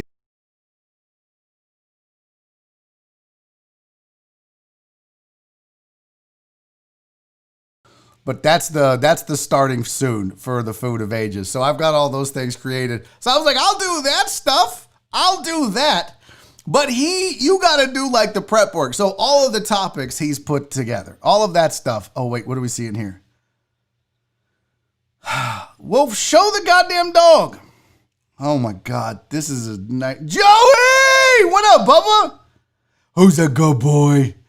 Joey smells down there, doesn't it, Joey? Jesus. Oh, look! That's Polly. And that's Aunt Polly, right? Yeah. I dig it. I dig it. I don't know if you've been keeping up with it. It's been pushed off to the spring of 22 now for Peaky Blinders to return. They, like everything else, got shut down because of COVID. And it turns out that almost every person who's in the main cast is scheduled to do something else during their return time. So if you are interested to find out whether Tommy Shelby blew himself away at the end of season 6, we got to wait. You're going to have to wait now till spring 2020. I love that show. I think it is one of the best on any network. I mean, it's up there with Game of Thrones for me. Is it really? You're not just saying that? I swear to you, Peaky Blinders is one of the most well-written, most interesting. Usually after 5 or 6 seasons of a show, I lose interest. Sometimes after 2 or 3 seasons. Like I tried to sit down and watch Breaking Bad. I can't get into it. Couldn't do it. Couldn't do it, Shock. This is why we're pals. I couldn't get into Breaking Bad. And everyone's like, oh my God, Breaking Bad. You know what? No, didn't do it for me. Is the Not people even a who tell semi. me, the people who tell me they can't watch Peaky Blinders because of the accents. Like they can't get themselves past it, and they won't use closed captions out of principle. I'm like, well, you know what? Your loss. But it's friggin' awesome. That's all It is awesome. It is. PK said it's one of the top 5 of all time. I really am hard pressed to think of other shows that I actually enjoyed more. I would say for me, you're gonna make fun of me. Chat's gonna make fun of me. Just remember, I'm cranky. You're gonna say Martin, aren't you? I thought you were gonna say Martin. I mean, that's sitcoms. Of all time, Martin is my favorite. But I'm talking about like non-sitcoms. But if we were putting them all together, oh yeah, Martin's definitely top 3. But I would say my 3 of my favorite shows of all time that weren't sitcoms were Game of Thrones, Peaky Blinders, and Lost. I never saw Lost. Dude, I loved Lost. I've never seen Game of Thrones either. And I remember when you finally got on that train and you binged like 4 seasons in 2 weeks or something like that. I mean, that was years ago. Yeah. But so good. Got to the point where you were seeing dragons everywhere you went. It's true. It's like now I play Call of Duty and Nora dropped the glass and I was like, who broke glass? Like, because that's in the Call of Duty, like you go into a house, you can hear the glass break. That's how you know an enemy's there. Nora dropped the glass. I was like, fuck, there's an enemy here. Where's my gun? I gotta armor up. I get like that where it's too much of something. By the way, close the blinds behind you. The light is making you, we can't see you. Close that blind. There you go. Look at that. Am I a good director / producer or what? You look amazing now. You know but what's your top 3? I gave you mine. Game of Thrones, Peaky Blinders, Lost. What's your top 3? Mad Men. Couldn't get into that. I tried. I sat down about 4 episodes. I was like, all right, this guy's a misogynistic piece of shit. I'm out. Peaky Blinders and Mr. Robot. Ooh, Mr. Robot was good until I found out that he was crazy. And then I was done. Oh, you got to finish it. No. You have to finish it. You have to finish it. So is it over? Like, that's it? Because that dude did an amazing job acting Malik Ramey or whatever his name is. Rami Malek. He was. I reversed Bohemian Rhapsody. And he's the upcoming Bond villain in the. Is he? Yeah, he's the big bad in the pending Bond movie. Mr. Robot was really good. Nora and I both got into that, and then it was like he was like, "What? You mean I'm not actually?" I'm in a mental institute. I was like, fuck, here we go. Oh, dude, that was just one part of one season. It's you don't even know. It's like Sons of Anarchy. I didn't get into that. I saw somebody mention it, but the one that got me was Walking Dead. I was good for like a season and a half. And I don't know if I don't like watch it consistently, I think I lose interest too. But I just didn't finish Walking Dead, and I really enjoyed Walking Dead for a while. I used to work somewhere where two of the dudes there used to talk about Walking Dead and Sons of Anarchy all the time. That's it, huh? All the time. Hey, you work there too. And I couldn't get into either one. I really did try. It just dawned on me what you're talking about. You know what else I tried to watch? And that's hilarious. I didn't get away from it because I didn't like it.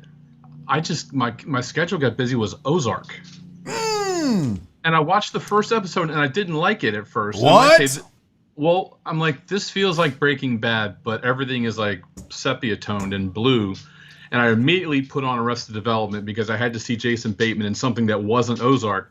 And like 8 or 9 months later, I got back to it and forced myself through the first season. I'm like, this is badass. It's really a good show. It really is. Are you zooming yourself in so that you're bigger than me? No, so that we're even because I realize it looks awkward. Okay. Oh, really? Just gonna. Now what? I can't hear you, but I can do this too, pal. Oh, that's not a good look. Sit up, dude. Not a good look. Yeah, you're gonna want to sit up. Go ahead. You were saying?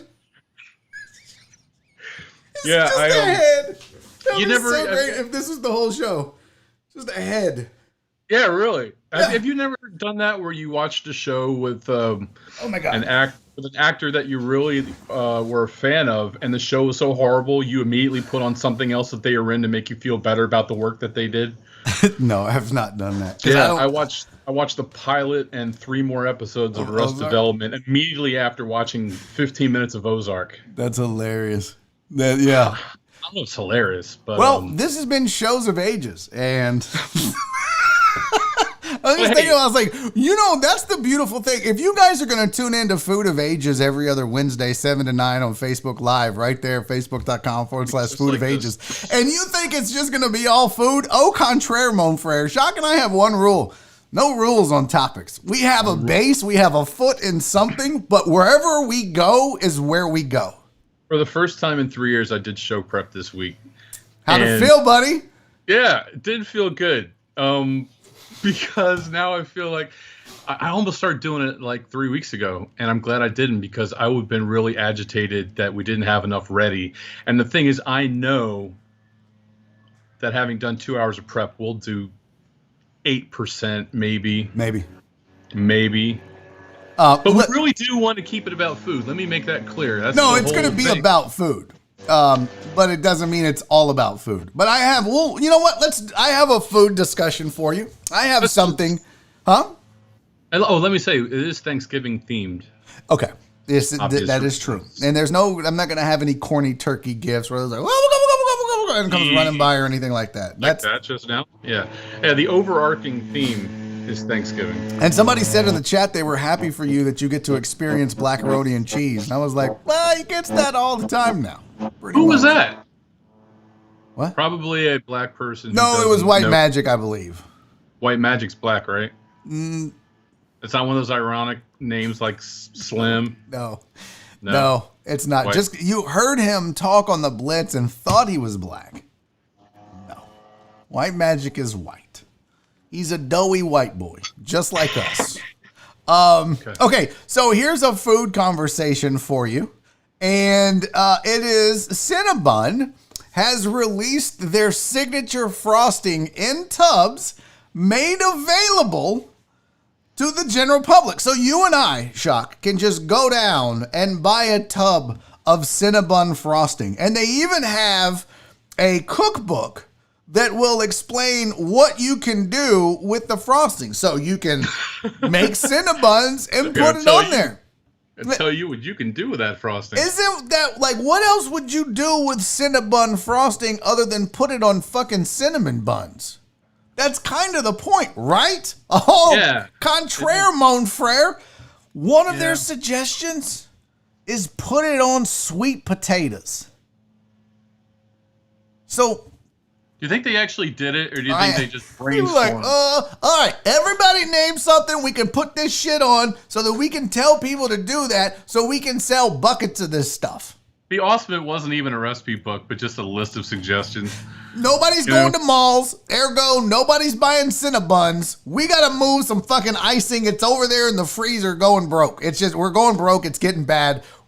Everybody, I want at least 3 food ideas. And somebody goes, sweet potatoes. Put it on the board, Nancy. Sweet potatoes. What else? I've got a Cinnabon within walking distance of my house, though. They partner with Schlotzsky's in some locations. So if you're a Schlotzsky's fan, who's a Schlotzsky's? I'm not Nobody's sure why a you would be. I didn't even know Schlotzsky's was still around. Well, they're only in the elite neighborhoods like West Memorial. I'm sorry. Is Schlotzsky's an upper echelon sandwich co? It sounds like it, doesn't it? No, it doesn't. Yeah. It sounds like a guy that knows how to work on transmissions and makes a decent hero. Hey, Schlotzsky here. It sounds like a guy that used to work at Al's on Happy Days. And then Al fired him and was like, Arnold's. Arnold's. Al was the guy who worked there, you schmuck. Yeah, that would have been such a great reference, and I fucked it all up. It was Arnold's. This is not my day, Shock. I have a feeling the debut of Food of Ages, if I don't get a fucking nap, it's going to be bad. And Do you remember who played Arnold? His name was Al, right? Or no, Al was the hefty Italian fellow who usually ran it. He bought Arnold. Was it Ralph? Was actually it was. Yeah, Pat Morita, right? He was the first Arnold. Yeah. And No, then- he was the only Arnold. And then, but Al bought Arnold's from. Al Del Vecchio bought it from Arnold. Right, so I wasn't wrong. Al owned Arnold's. What are the odds that No. We're not just going to skip over this. You corrected me. Al fucking ran Arnold's after. It was never called Al's, though. It might have been called Big Al's in the last season after the fire. I'm going down a wormhole here. But it was Arnold's, dude. And you didn't know it was Al's. You just were wrong. I remember the guy was Al. We're both tired. Mad mood. Both guessed. Welcome to Fights of Ages. I saw some post that said there should be a Tinder for dudes who like to fight. And you just swipe right on dudes you want to fight. And when you swipe right with someone else who swipes you, you have to fight them. That is genius. Yeah. Wow. Whose idea was that? I don't know. It was the internet's idea. It was a meme, I think, that I saw. Who was it? Was it Jim Nance? It was like a Mimi. Well, Tony, there was a Mimi out there. Okay, I'm not gonna lie. I said Mimi the first time. I didn't know. That's sleep to you, right there. I also said it's a mute point, and people were like, "A what?" Yeah, you did. Yes, you have. But isn't Mimi's what you call sleep? I mean, I haven't heard it but in years. that's M-I-M-I, not M-E-M-E. Is that how you snore? Like No. No, like that's Big what Bird? Nora. I never used to say go Mimi's. That's a Nora thing. I inherited that from her. You know, when you're with someone for 22 years, you pick up things here and there. Mimi's. Yeah. So now I'm like, she'll come in. She'll be like, "Well, I'm going Mimi's," or I'll be like, "Hey, baby, going Mimi's?" She'll be like, "Yeah." Hey, babe, you going Mimi's? Just you try and put as much bass in your voice as you can. So I don't sound like an idiot. Hey, woman, you going Mimi's? I was going Mimi's. I was planning on going. Look. Oh, look at your beard. How manly. Bro, how sad is that? Look at that. Yeah, I know. Isn't that sad? Yeah. What is this for? Did you lose a bet? Lose No. your sandpaper? So what I'm doing is it's No Shave November, and a lot of people raise money for men's health awareness, whether it's prostate cancer awareness or whatever. Yeah. Well, Veterans Day was November 11th, but since it was the month for Veterans Day and the Marines' birthday, I thought, you know what I'll do is I won't shave for the entire month of November, which really and truly is a sacrifice. When your beard looks like this after 18 days, you're not doing this for the looks. This is for a cause, and I'm suffering this embarrassment and shame on camera and on stage so that on the last day of the month, on the weekday, whatever the last weekday is that I'm doing Barry on Deck, I have promised the deckheads that they, one and all, can roast me as much as they want to roast me. I'm going to shave everything off except my mustache. So it's just going to be that, and it's creepy. You don't live near a bus stop or anything, do you? No, but when I tell you, it looks like I'm not allowed to go within 500 feet of a school with this mustache. That's what I was thinking, yeah. Yeah, so I've told them I'm going to shave everything but the mustache. I'm going to do a whole show that way. A whole show? A whole show, and everyone can roast me as much as they want, but they have to tip and donate. All the tips and donations. So if you want to roast me, you got to send $2, $5. Talk your shit. I'll read it. I won't roast you back. And then all that money I'm going to donate to a veterans cause. Already, people have sent in money, so we've already raised $55 because Sylvia, Donna, Derek, Abby, Francisco, and P. Jones have already donated for the cause. Some of them sent it on Veterans Day. But P. Jones and Cisco were already roasting me. So I was like, nah, bitch, you owe me money for the veterans if you're going to roast me. That's just mean-spirited. Francisco said I look like a chimney sweep. Like a guy that does this, which I thought was pretty. That is good. Right? Because, it's just patchy. It's just all over the place. And I don't remember what Pete Jones said, but it was pretty goddamn mean. But then he sent me $10 for the vets, so I'm good with it. Yeah, I mean, it didn't immediately resonate with me that you do this show every day. I'm like, dude, the only time you leave the house is to go to drive-thru. And that's it. You don't really see anybody there. No, I'm shocked when I tell you I am in this house almost every day now. I sit in this chair. I'm either in this chair or I'm sleeping in bed. That's my whole day. 100% fact. Yeah, like I said, I'm going to have the worst back ever. But again, it's like we were talking about. Shit, grind till you shine, man. I'm in it. I'm fucking doing it. So I don't give a shit. I need to get a more comfortable chair though. Hold on real quick. I got a super chat from Total Dallas. I would like to say thank you to Total Dallas for the super chat. Damn, my dog sent a whole paragraph. He said, y'all don't embrace me on Facebook tonight. Oh, y'all don't embarrass me. Embrace. I'm a fucking idiot. Y'all don't embarrass me on Facebook tonight. I'm going to blast it out to everyone. I know while I'm watching, my Dallas peeps will judge me. Okay. Guess what? Total Dallas, number one, thank you for helping us spread the word. I'll probably embarrass you just because I'm a fucking idiot. So, yeah. What are you going to do? Reverend already sent his roast chat in. Thank you, buddy. I'm going to put that down. So on the tabulation. Rev sent one too. Yeah, he sent in a super chat right there. It's on the screen. Oh, okay. It says for his roast. So you got to wait until the roast though, Rev. But I have you down. I have you down for $10. That'll get you at least two shots. They're at least $5 a piece. So I have a decent one, but I'm patchy like right here. See, I would be good with that though. I would be good with that.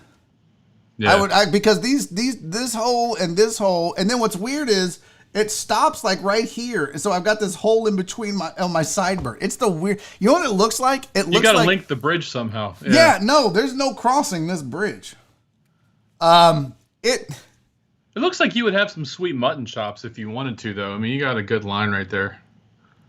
Oh yeah, right here. That'd be a good look for you. Maybe I'll do that one day. But part of the problem is it looks like I wore a mask that had some dirt in it. That's all it really looks like. Like I put on a mask and then I took it off and they were like, oh, somebody colored the inside of his mask with a Sharpie and then fucking got on his face. The mustache is pretty thick. Maybe you breathed into a canister of Quick. I huffed black paint. That's what I did. A canister. So Rev roasted me early. He said, Barry's beard is so bad it makes me want to support prostate cancer.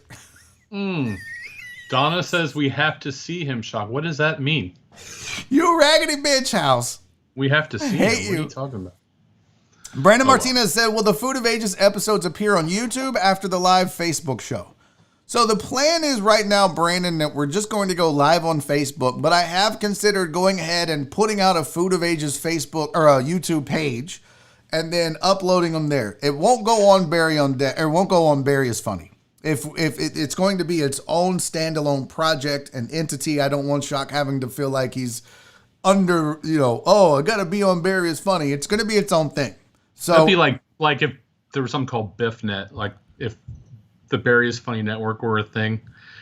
Never heard of that. I don't know what You know that who means. else? All texting, no tweeting, who I don't think frequents this. Does he ever jump on here? Does he watch you? Well, he's active in the comments. So there is a core group of deckheads that are here every day watching, and then there are people that can't watch live, so they watch after, and then the way they interact with me is through the comments, and I try to be really diligent about responding to everybody that leaves me a comment. So all texting, no tweeting is very active in the comments, but he does watch. And I remember him from back in the day, and he asked if there was any chance we would do an audio version of it. And I'm like, it would take nothing to upload it audio only to Spotify. And as long as we're not using licensed music to Apple, I mean, it would take nothing to do that. And I'm all for it if we decide to do it. If you can't tune into us live, you choose not to Facebook, like Joe Pro, he signed up for a burner Facebook page just so he could watch us. Yes. Which is great. But if listening through a Bluetooth at work or something like that is the only way you can listen, yeah, I think we could swing that. Well, it's 7 to 9 at night, so it's not 2 to 4 middays. So most people won't be at work. Most people will be at home. You can flip it on your TV or whatever, put your phone on. So I feel like that's part of why I like that time frame. It's a different test and experiment for me. Plus, it's a different platform. I had talks with guys like Cinnabon, who I think you know, but Cinnabon blew up on social media. He's gone viral. He's on Channel 11. He does African Dad. Like he knows his shit. And he was like, Barry, bro, you got to get on Facebook. And I've actually even thought about simulcasting Barry on Deck on YouTube and Facebook, just because he's like the growth potential is significant on Facebook. So I'm thinking, that's why I was like, you know what? I know what YouTube is. I know what this algorithm is. And I know what a challenge it's going to be for us to compete on this platform with what we're doing. So I thought, let's start with Facebook. We can always transition to YouTube, but let's see how it goes on a different platform. I think it's an opportunity for us to invite everyone that we know, which we already have. Yes. And invite them to invite everyone they know who live in different cities all across the country, are on Facebook a hell of a lot more than they are YouTube. Exactly. So even if they catch us for a few minutes, they'll instantly fall in love, and then they'll be ours. Yeah, and that's also what I was thinking is, I'm on Twitch. I have a thing I do on Twitch. I have a thing I do on YouTube. Now I have a thing I do on Facebook. And as I grow all of these, I can kind of figure out, okay, if I'm going to do new ventures, if we're going to branch off, if BiffNet's going to be a thing, where does that exist and how? I don't know what the fuck BiffNet's going to be, but I told Westling this. I texted him because he was like, hey, I'm excited for Food of Ages. I said, listen, and I'm saying this out loud to everybody, including you and Westling and everybody that's listening now and later. If this goes well, this could be the catalyst for what makes me decide to go ahead and do BiffNet. I don't know if it's going to be called BiffNet for sure, but this will be the catalyst for what could be multiple channels. But we're going to see how this goes, how much work it is, what it takes and how it works. So this could be the catalyst for that. We'll see. And we're thinking 2 weeks, every 2 weeks right now. I would love to think we get to a spot where it wouldn't be in 2020, but maybe it becomes weekly. We'll see. You're right. It depends how much work it takes and And people are saying I'm not happy about creating a Facebook account. Can you watch it without a Facebook account? I think you have to be able to sign in and watch Facebook Live. So I don't know. Let me see. I have the link for the show. I'm going to try to open that on using incognito mode, which would be basically like not having a Facebook account. I'll try that. Per Quora, is there Quora or Quora? I don't. Yeah, is it Quora or Quora? Anyone can watch Facebook Live, even if they don't have an account with Facebook. It all depends on the privacy settings of the person going live. So if we set it to public, anyone can watch. If we set it to followers only or whatever, then no. So it may behoove us to let the world in. Sure. And I'm always going to make it public as we go live. So, and I've got the link. Let's see here. Paste. By the way, I'm going to put this in chat. For those of you that do want to watch, if you want to find the direct link, there it is. I just put it in the chat for you. Copy and paste and bookmark. Yeah, it looks like, well, it's wanting me to sign up for an account. But yeah, it looks like I can get there to it. So Virginia Buttonweed, you don't need to do it. I mean, you can.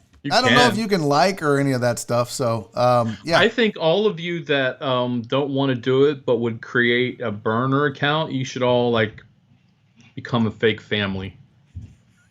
That would like be like the great. traveling Wilburys. You know, just view a bunch of fake have Facebook. That way we'd know who you are. Yes. You Yes. I love it. I think that's what should happen. I love it. You can call the FOAs. The FOA, yeah. There you Mama go. FOA, Papa FOA. Is it better for y'all? Virginia Buttonweed wants to know, is it better for y'all if we create a Facebook account? I mean, look, the more likes that the page has, obviously the better. So if the page has likes that actually watch the videos, of course that helps. And I'm going to share a little tip with you. I've been struggling. Shock, you probably don't care about this, nor do the people, but I'm just talking out loud here because it's kind of part and parcel to what he asked about. But I think I've realized why my numbers have steadily gone down and why I'm not being suggested on YouTube. So this stupid algorithm, this is the way Facebook works. It's the way YouTube works. It's the way Twitch works. Sure. But the way the algorithm works is popularity, consumption. How many people are watching your show? How much activity does it generate? Well, Sure. The good thing that AR Platinum did for me was twice he did a contest to get people to come subscribe to my channel. And they did. And I'm at 2,650 subscribers and couldn't be happier about that. But of those 1,000 people that he sent my way, literally maybe 1 to 2 of those 1,000 people watch the show. So what YouTube says is, oh, this guy has 2,500 subscribers, but only 10% of those are actually watching. He's getting 250 views. This isn't very popular. So it's actually backfiring. If I had 500 subscribers and was getting 250 views, I would actually be getting shown more by Facebook. Isn't that strange? Yeah, it actually is. But it makes sense. It makes sense because the algorithm looks at that ratio. So that's my concern on Facebook. If you don't plan on actually watching, just liking for the sake of liking may actually be counterproductive to us in the long run, which is why I have been trying to be building it more organically. I've been trying to build that and the other things that I'm working on organically and not just like everybody go like it just to like it so that the number looks pretty. I would rather have 500 subscribers that watch than 2,500 that don't. And no, White Magic, I don't want you to unsubscribe. You're here. You're the ones that matter. It's the 1,000 that were like, hey, AR Platinum sent me, which it helped me get monetized. The Magic family. It helped me get monetized, but it didn't. I think it's actually stunting my growth on YouTube, believe it or not. It's pretty crazy. Yeah, I think you're right. I think it's better to be real and really have a good feeling. But no, I'm not a teacher. Why do I give off teacherly vibes? You have a very teacher vibe to you. You're the cool history teacher. I should have been a teacher. If we honestly. were teachers, you would be the cool history teacher, right? You're the guy that would rock like the brown sweater every day, but you like the cardigan, but you did it in a way where everybody's like, "Oh, Mr. Shock is pretty cool." You know what I mean? Like teaching. I have no interest in teaching history. But am I right, chat? Shock is the cool history teacher. I really think that's what you would be. Mr. L. Yeah. What would I be? White Magic says I'm definitely a math teacher. Bro, have you seen me do math? I'm not a math teacher. I don't teach spelling. I don't teach grammar. I'm definitely not an English teacher or a math teacher. Probably, I would, not history because I'm not cool enough. I'd probably teach drama. Could you imagine, Barry, if you were grading someone's English paper and all of your notes on it were spelled wrong? And then they brought it to your attention and you blocked them. You can't block me.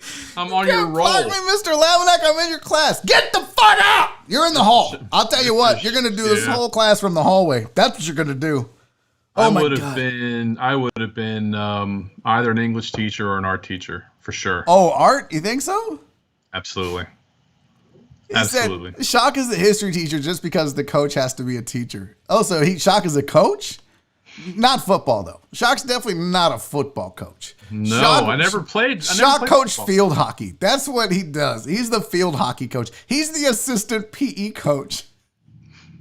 Hey! PE coach? You don't have an assistant PE coach? You two, go get me the parachute. Sally, go get the red ball. We're all going to do ball in the parachute for an hour because I don't feel like fucking with you kids. Let's go. All right, we're going to start square dancing as soon as Mr. Shock sets up the record player. Did y'all square dance in PE too? It was the 70s. Of course we did. Oh my God. I had so much fun square dancing. They also had us, I guess it's called the electric slide now, but it was called the Heart of Glass back then. And it was the Blondie record played over and over, and they taught us the electric.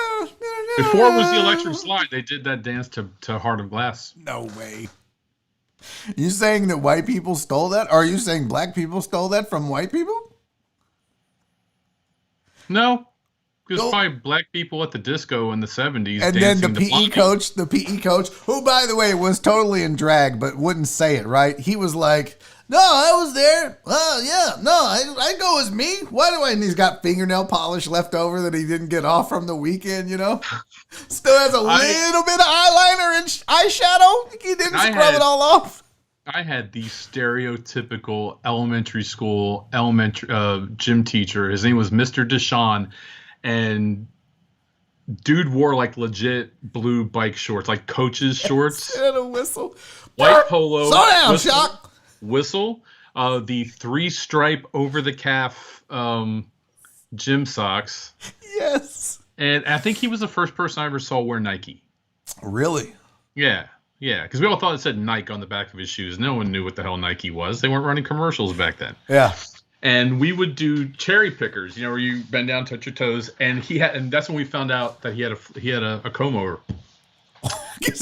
So we're in second grade, dying laughing because his hair keeps hitting the ground before his hands do. Yeah, it was. Oh, that's great. A little trip down memory lane there with just out there roasting your coworker. He's still working too. He's still a gym teacher back in Ann Arbor, Maryland. Yeah. Wow. So this y'all did square dancing in Maryland because I see like somebody was like, "Oh hell yeah, go Texan week." Clarence said they did not do square dancing in Louisiana. We did it in Maryland. Yeah. Wow. For sure. It was like 1 week out of the school year. Yeah, it wasn't a lot. We would, but we grab your partner, do-si-do. Do-si-do, promenade. All that shit, right? It was corny. 1 week out of, 5 days out of 180. But we didn't have gym every day either. We had like twice a week, so it wasn't that bad. Oh, really? Oh, it was gym, music, art. Oh, yeah. What did y'all have like obscure games that you played that maybe nobody else played? Like I remember I brought up a game on The Usual Suspects where everybody was like, "What the fuck are you talking about?" It was called Shoe Stew. Did y'all ever play Shoe Stew? No. See? Shoe Stew. So what Shoe Stew was, I don't know. Now that I think about it, it's fucking gross. But what Shoe Stew was is all the kids, you take off your shoes, both of them, and then you throw them in a pile. And then the PE teacher would just mix up all the shoes, and you lined up about, 20 yards from the shoe, maybe 10 yards from the pile of shoes. And then Miss Littleton was my PE teacher. She would blow the whistle, and you had to run to the pile of shoes, find your shoes, put them on, run back to where you started from and sit down. And the first person to sit down won, and the last one had to stay and put up all the gym equipment. That was Shoe Stew. So there's that one. But if you were last and you had to stay to put up the equipment, you didn't have to go back to class with everybody else. Then there was that one guy that was like, I can't make a knot. That fucking idiot. Like, that's why I just rock the Velcro shoes. I would be like, if we're doing Shoes Stew today, I'm winning. That's not as gross as this. Did you guys play the recorder in music class in elementary school? No. We all had the recorder We played the recorder in elementary school, and I just had this thought yesterday, and I'm like, look how fucking far we've come. If you forgot to bring your recorder to school with you on music day, my teacher, Mrs. Mitchell, who was from Louisiana, had this big clear bucket. It was the same one at the barber shop that the combs were in that blue liquid. And they had a reserve of recorders in the bucket. And if you forgot yours, you had to go up and take it out of the bucket and play it for that classroom. And I'm thinking, can you imagine Did they? in 2020, COVID or not? Oh, no. You would have dropped out. You would have homeschooled. I would have told that bitch to go fuck herself. I'm not putting my mouth on that recorder. I don't give a fuck. Yep. Listen, believe me when I tell you, it wouldn't have been the first time in elementary, junior high, or high school that I had told the teacher to go fuck themselves. It was the same blue liquid that the combs are in at the barber That's shop. hilarious. And now you're putting that in your mouth? That is too funny. It kills all the germs. I got a super chat from Virginia Buttonweed. Thank you for generosity, buddy. I appreciate you. He said, will there be a super chat-like function on Food of Ages on Facebook? No, because it takes a really long time to get monetized. So, but again, we're not in a hurry. We're going to grow this organically. I think you have to have 10,000 fans Oh, shit. on the page to get monetized. But remember now, Shock, yes, on the Facebook, on the Food of Ages Facebook page, you have to have 10,000 fans and a certain amount of watch time. Because on YouTube, it was 1,000 and 4,000. You had to have 4,000 hours of watch time and 1,000 YouTube fans. Well, I'll say this too, and I love the generosity. I've had people reach out to me on Twitter that want to know about how they can support us. I am flattered, but I also want this to be good first. Me too. You know, Yep. I want this to get to a point where we feel like we deserve that. You know, Totally I want agree. people just doing it because they're being nice. I want you to watch and tune in and think, wow, I want this to get bigger, better, faster, stronger, and go on forever. And here's $4 to help make that happen. Totally agree. You know, but thank you. Yeah, no, dude, Virginia Buttonweed, the deckheads are amazing, bro. I'm telling you, Virginia Buttonweed, all the way down. They're all amazing and giving and caring and want to see us succeed. And they're a big part of the success I've had and that we're going to have. And it's a beautiful thing. But I'm with you. I want to earn it. You know what I mean? I want to earn it. And I think that, you know, the requirements that if I recall, are 10,000 likes on Facebook. And then you have to have 30,000 1-minute views. But if we're going to be live for 2 hours, that's 2 not weeks going to be a tops. problem. Yeah, 2 weeks that's tops. well, the 10,000 likes might be an issue. But again, this also goes back to, I would rather build that 10,000 organically than to have it, you know, get it to where people are like, oh, here's a pity like, but I'll never watch your show.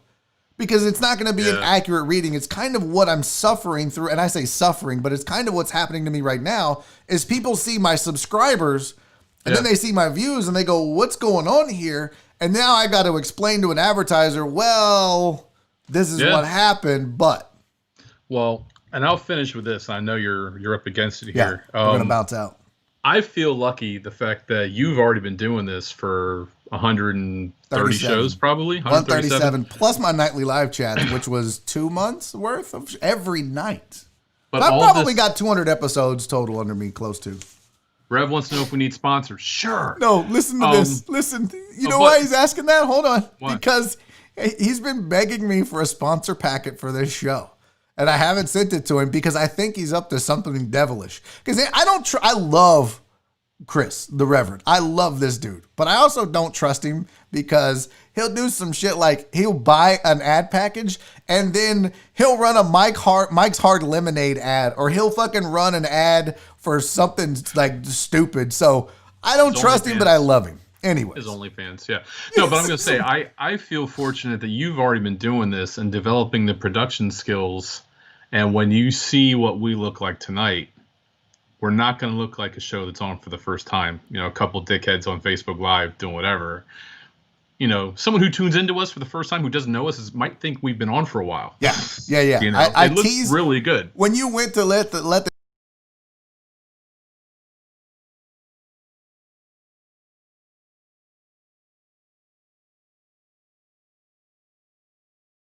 It's all good. It's just me trying to earn a living doing a show. It's whatever. Yeah, open the light up again. Well, no, he's gone. I got to close the gate before they let the dog out. Well, you go do that. This show is over. Y'all, Mike Lebischak, make sure you go follow him on Twitter at @mlebischak. Make sure you come check us out on Food of Ages when you get the opportunity. What the hell just happened there? That was weird. Anyways, that's Mike Lebischak. I will see you guys in a couple hours. You will see Mike in a couple of hours. Thank you to everybody that tuned in. Listen, this is a weird show today. It was one of those moods. Now you know how I feel about spammers. Now you know why I have 3 moderators for the chat, because fuck those spamming ass people. So until tomorrow, which, by the way, I have another guest lined up. Guess who's back, folks? You'll have to wait and find out. You're not going to want to miss it. I don't want to spoil it. You're going to find out tomorrow when I post the show, but you're going to be excited because this guy knows gambling. All right. We'll see you guys tomorrow, man. I love you all so much. Thank you for being here. Until tomorrow, be safe. Be kind. Don't spam. And most importantly, love each other. We'll see y'all tomorrow.